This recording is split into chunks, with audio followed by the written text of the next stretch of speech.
a legal practitioner, notary public, and an author. We also have details from the meeting of the leadership of the Nigerian Bar Association and the Conference Planning Committee of the fast-approaching 2017 Annual General Conference of the NBA, plus our review of the top trending stories from the courts. Hello and welcome to the program. I am Shola Shuyeli. There's been so much reaction trailing some of the decisions from the courts in recent times, especially the acquittal and discharge of the Senate President and a judge of the Federal High Court, Justice Adeniyi Ademola. They both got off after making a no-case submission.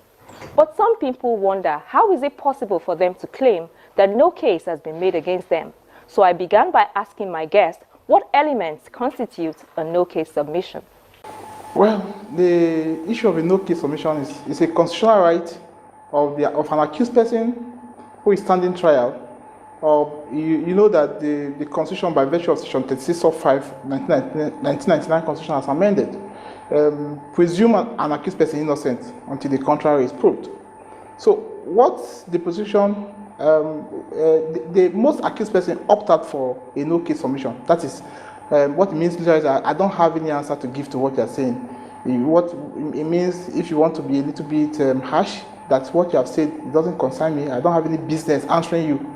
And most times, the prosecution is put on the spot of complying strictly with the requirement of the law, especially Section 302 and 303 of the Administration of Criminal Justice Act 2015. You know, spells out those elements that the prosecution must prove. One, that especially Section 303 talks about the prosecution has to set out exactly the case, his own case. For instance, one, that the accused person is linked to the crime, the offense that have been charged is sufficiently proven. You know, those elements of offense must be proven. Then the most important is that you must link that offense to the accused person. If you fail to do so, the accused person says, look, what you have said doesn't concern me, I'm not linked to the crime that is I'm being charged. And so the court will look at it. If the court finds the accused person is so perfect to say that, look, you don't have any case to answer based on what the prosecution has done. And in most cases too, sometimes during cross-examination of the prosecution witnesses, those witnesses have been so discredited that no reasonable court will convict on such discredited witness. So the accused person walk. So the onus is on the prosecution, because constitutionally speaking, the accused person is deemed innocent. So you must set out your case verbatim as required by the law. Let's look at the case against the Senate President. Some people think that it could have been proved by documentary evidence, and to say that because the witness testimony has been discredited, did not, link the man to the offense. But if it could have been proved by documentary evidence, do you think that the tribunal really did justice in that instance? In the Senate President case, with respect, here was a witness that they tendered. I think I follow up that matter to an extent, and the witness said the document I would have tendered was destroyed. The evidence before the court is what the court rely on.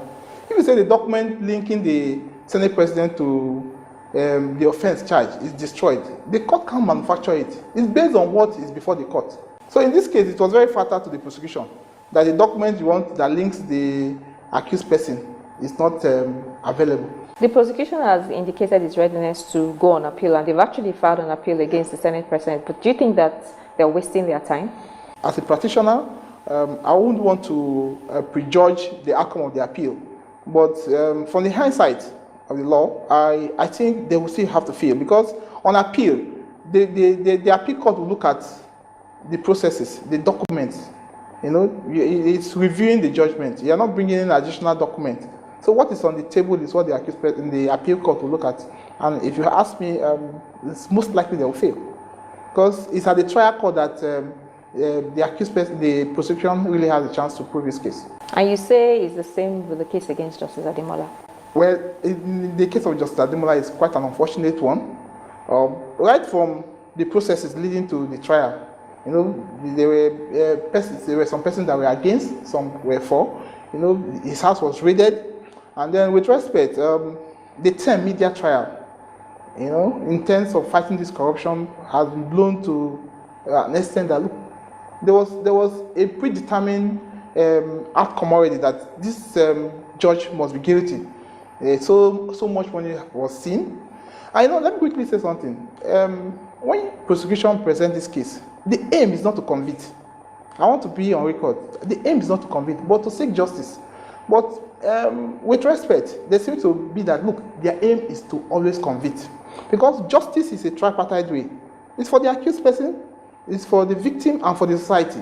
So these three elements must be taken into cognizance. Because one, once you are accused of an offense, you have all the liberty to defend yourself.